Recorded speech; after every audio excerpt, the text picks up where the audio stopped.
तो दोस्तों आज हमारा मित्र इजराइल एक बेहद ही गंभीर समय से गुजर रहा है, क्योंकि इजराइल के ऊपर आतंकी हमला हुआ है। और ऐसे समय में जो भी भारतीय भारत के इतिहास को जानते हैं वो इस समय इजराइल के सपोर्ट में खड़ा है, क्योंकि इतिहास में कभी भारत के ऊपर भी इसी प्रकार के हमले हुए थे और पूरी दुनिया ने भारत का साथ छोड़ दिया था। और भारत के संकट के समय में कुछ गिने चुने ही देश भारत के साथ खड़े थे, जिनमें से एक देश था इजराइल। और इसी कारण से आज भारत और इजराइल की दोस्ती इतनी मजबूत है कि इजराइल के ऊपर हमला हुआ है और भारतीय लोग यह कह रहे हैं कि हम जाकर इजराइल के लिए इजराइल की तरफ से इजराइल की जमीन पर लड़ेंगे। अब इसको लेकर इजराइल के एम्बेसडर ने जो भारत के लिए कहा है वो आप सभी सुनिए।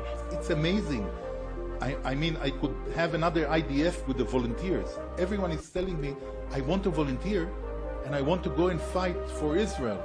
यहाँ पर जो इजराइल के राजदूत भारत के अंदर हैं नाओर गिलोन जी, उन्होंने भारतीयों के सपोर्ट को लेकर एक इमोशनल बयान दिया, जिसमें उन्होंने बताया कि भारतीय लोगों ने हमसे कहा है, स्पेशली तौर पर मैसेज किए हैं कि हम इजराइल की खातिर इजराइल में जाकर लड़ना चाहते हैं हमास के खिलाफ। और भारतीयों का इतना जो सपोर्ट हमें मिला है वो काफी ज्यादा भावुक कर देने वाला है और इस सपोर्ट को हम कभी भी जिंदगी भर के अंदर नहीं भूलेंगे। वैसे भी आप सभी जानते हो यदि कोई संकट में आपकी मदद कर दे तो वो आपका एहसान जिंदगी भर नहीं भूलता है। पर इस समय भारत का दोस्त इजराइल हमास के द्वारा किए गए आतंकी हमलों से जूझ रहा है और ऐसे में भारतीय लोगों ने जो इजराइल को सपोर्ट किया है उससे इजरायली एम्बेसडर का कहना है कि जितने भारतीय लोग इजराइल के खातिर लड़ना चाहते हैं उनसे हम इजराइल की एक नई सेना खड़ी कर सकते हैं। और ऐसा सपोर्ट देने के लिए भारत तुम्हारा धन्यवाद।